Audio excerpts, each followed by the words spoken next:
శ్రీ గురుభ్యో నమః. గురు బ్రహ్మ గురు విష్ణు గురుదేవ మహేశ్వర గురు సాక్షాత్ పరబ్రహ్మ తస్మై శ్రీ గురవే నమః. ఇప్పుడు నా చిన్నతనంలో మా నాన్నగారు అంటే మా నాన్నగారు ఉపాధ్యాయులు నరసింహచేనులు గారు, అలాగే నేదిన కృష్ణమూర్తి గారు, నౌకల చిన్నగారు వీళ్ళు ముగ్గురు సహాధ్యాయులు విజయనగరం కాలేజీలో నేర్చుకున్నారు సంగీతం. అయితే ఆయన నా చిన్నతనంలో నేను 5వ తరగతి చదువుతున్నప్పుడు ఏం చేసేవారంటే ఆయనకు బాగా బేగ రాగం ఇష్టం. దాంట్లో నాదోపాసనచే శంకరనారాయణ విధులు వెలసిరి ఓ మనస అన్నది ఆ కీర్తన బాగా బాగా పాడేవారు. నాకేం చేసేవారంటే మేము స్కూళ్ళకి పరీక్షలు రాసుకోవడానికి రాయడం టెస్ట్ టైంలో మాత్రం ఒక అట్ట పట్టుకు వెళ్ళేవాళ్ళం. దాన్ని ప్యారెట్ అనేవాళ్ళం మేము మామూలుగా అయితే, అంటే కార్డ్బోర్డ్ అలాడదనమాట. దాని మీద ఇంకుతోటి మామూలు పెన్నుతో రాసి దోదని చెప్పేసి సిరాబుడ్లో కొంచెం పీచులు అది పెట్టేసి రాసేవారు. దాంట్లో పల్లవి ఏమిటి అంటే బేగ రాగం త్యాగరాజ స్వామి రాశారు. ఇది ఎంతో ప్రశస్తమైన కీర్తన. ఇది నిజంగా ప్రతి వాడికి ఉపయోగపడుతుంది. నాదో ఉపాసన చేసి ఎలా అన్నమాట. దాంట్లో ఆ పల్లవి ఏమిటంటే నాదోపాసనచే శంకర నారాయణ విధులు వెలసిరి ఓ మనస. అంటే వీళ్ళు ఆ ఉపాసన చేస్తేనే పరబ్రహ్మ స్వరూపం ఆత్మసాక్షాత్కారం పొందడానికి అన్నిటి కూడా సుగమవుతుంది. అంతటి గొప్పవాళ్ళు దాంట్లో లీనమైపోతారు సుమా అని చెప్పడం త్యాగరాజు బాగా జ్ఞాని, అన్ని విషయాలు తెలుసు కాబట్టి ఈ చక్కటి కీర్తన రాశారు. అనుపల్లవి వేదోద్ధారులు వేదాతీతులు అంటే వేదాతీతులు విశ్వమెల్లా నిండి ఉండేవారలు నాదోపాసన. అంత ప్రపంచంలో అనేక రకాలుగా ఉపాసన చేస్తుంటారు వాళ్ళు. అలాగే చరణం మంత్రాత్ములు యంత్రతంత్రాత్ములు మన్వంతరములు ఎన్నో కలవాళ్ళు తంత్రి లయ స్వర రాగ విలోలులు త్యాగరాజ వంజులు స్వతంత్రులు నాదోపాసన. అది నాదోపాసనచే శంకరనారాయణ విధులు వెలసిరి. ఇది నేను నేర్చుకున్నాను. నేను వాయించేవాడిని కూడా. నేను డిప్లొమాలో భావనారాయణ గారి దగ్గర వాయించాను అప్పుడు. కానీ ఇప్పుడు ఏంటి ప్రాక్టీస్లు ఏం లేవు. కానీ తపన ఏమిటంటే మా నాన్నగారు ఎంతగా ఇదయ్యారు. దీని ఒక చిన్న విషయం కూడా చెప్తాను. ఏమిటంటే నేను కృష్ణకుమార్ మేము అందరం ఏంటంటే త్యాగరాజ ఆరాధన టైంలో 26 వెళ్ళాం. అక్కడ మొట్టమొదటిలో మీ ఇద్దరం ఏం చేసేట ముందర స్నానం చేసిన తర్వాత ఒకసారి ఆ స్వామివారికి త్యాగరాజ స్వామివారికి చుట్టూ ప్రదక్షిణ చేద్దాం పదండి అని చెప్పంటే నేను అతను వెళ్ళాం. అక్కడ కింద పలక మీద నాదోపాసన రాసిపెట్టి ఉంది. మా నాన్నగారు రాశారు కదా అని చెప్పి ఇంకా తట్టుకొని అక్కడ భావోద్వేగానికి గురి అయిపోయి విపరీతంగా ఏడ్చేస్తుంటే కృష్ణకుమార్ నడ్డి మీద కొట్టి రెండు అని చెప్పి తీసుకెళ్ళిపోయాడు పాపం. అంత గొప్ప ఆ గీతంలో ఆ త్యాగరాజు అక్కడ జ్ఞాపకం వచ్చి అది నా పర్సనల్ అనుభూతి. ఇంకొక అనుభూతి ఏమిటంటే ఒక టైంలో మేమందరం మ్యూజిక్ సర్కిల్ ఒక ఫ్యామిలీ, గిరిజ గారు వల్లి సీత వాళ్ళ అమ్మగారు వాళ్ళందరం కూడా వాళ్ళు చిక్కడబల్లో ఉండేవారు. ఓసారి మహాశివరాత్రి నాడు కావాల్సి ఏమనుకున్నామంటే జాగరణ చేద్దామని. అప్పటికి ఎంఎస్ గోపాలకృష్ణ గారు ఏ ప్రోగ్రాంలో ఇది వాయించారు. ఆ బేగడ రాగ నాకు బాగా ఇష్టమైపోయి ఆ వేళ రాత్రి ఆ బేగడ రాగాన్ని అప్పుడు చాలా అలా వాయించేసేవాడిని. ఇప్పుడంటే ప్రాక్టీస్ లేదు కాబట్టి మన్నించండి, ఏదో వాయిస్తాను. అదే తపన అది మీ అందరికీ చెప్పుకోవాలి. అట్లాగే ఇదే సంగీతం క్లాసికల్ మ్యూజిక్ బాగా తెలిసిన వాళ్ళు కూడా ఉంటే పాపం ఇప్పుడు మీ ఇళ్లలో పెద్దవాళ్ళు ఎవరు తెలిసిన వాళ్ళ దగ్గర చిన్నపిల్లలందరూ నేర్పండి. చక్కగా ఇది మన సాంప్రదాయం, ఇది ససాంప్రదాయం, అది సనాతనం. ఇది నేర్చుకోవాలన్నా ప్రతి వాళ్ళు నేర్పరు. వాళ్ళకి బాగా తెలుస్తాయి కాబట్టి సీక్రెట్స్ వాళ్ళ దగ్గర నేర్చుకుని మన భావితరాల వాళ్ళందరికీ ఉపయోగపడేట్టుగా చూడండి. అంత కేవలం ధనమే ముఖ్యం కాదు, అంటే అది కావాలి. కానీ దాని ప్రకారంగా నేను చెప్తున్నట్టుగా ఇది నేర్చుకుని కొంచెం అందరికీ నేర్పండి, చక్కగా చేయండి. ఏదో కొంచెం ఉన్న వరకు నేను ముందర కొంచెం పాడతాను. అది దాని కొంచెం స్వరూపం ఎలా ఉంటుందో చెప్తాను కొద్దిగాను. బేగడ రాగం ఏంటంటే ఆరోహణ 2 రకాలుగా పాడతారు దాన్ని. సగరిగమా పద పస సదా సనీదప మాగరి స అన్నట్టు. సగరిగమా పదనీదప సనీదప మాగరి స మాగరి సరి సరిదప ఇలా వస్తుందన్నమాట. అది బేగడ రాగం. అది లక్షణం ముందర చూపించాను, స్వరూపం చూపించాను. ఇప్పుడు పాడతాను పల్లవి. నాదోపాసన జేసి శంకర నారాయణ విధులు వెలసిరి ఓ మనసనాదో పసన. ఇది పల్లవి. అనుపల్లవి. వేదోధరులు వేదాతీతులు విశ్వమెల్ల నిండి యుండే వారలు నాదోపసన. అనుపలం అయిపోయింది. ఇంకా చరణం. మంత్రత్ములు యంత్రతంత్రాత్ములు మరి మంత్రములెన్నో కలవరలు తంత్రిలయస్వర రాగవిలోలులు త్యాగరాజ వంద్యులు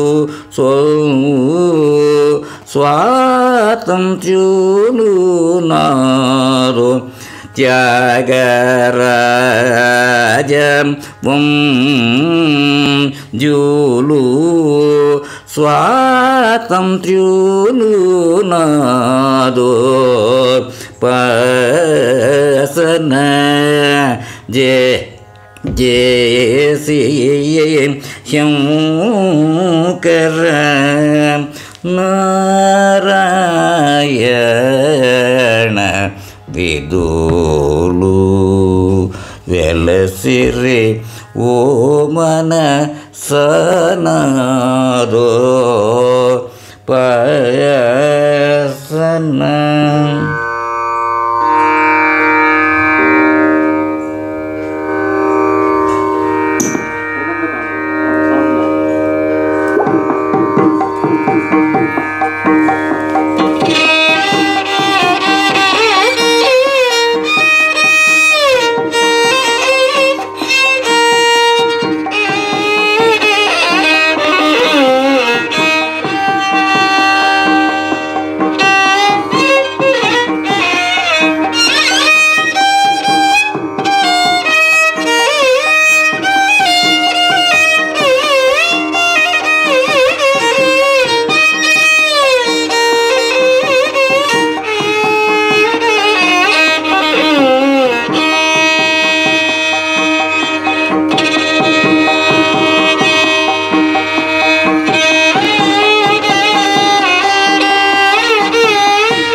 మోహన్వాణి తెలుగు పోడ్కాస్ట్ వింటున్న శ్రోతలందరికీ హృదయపూర్వక ధన్యవాదాలు.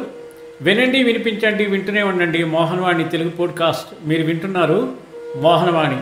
మా కార్యక్రమాలు మీకు నచ్చితే ఇప్పటివరకు మా ఛానల్కి సబ్స్క్రైబ్ చేసుకోకపోతే వెంటనే ఈ క్షణమే సబ్స్క్రైబ్ చేసుకుని ఆ పక్కనుండే బెల్ బటన్ని మ్రోగించి అందరికీ షేర్ చేసి మీ విలువైన కామెంట్ను కూడా చేసి మమ్మల్ని ప్రోత్సహిస్తారని కోరుతున్నాను.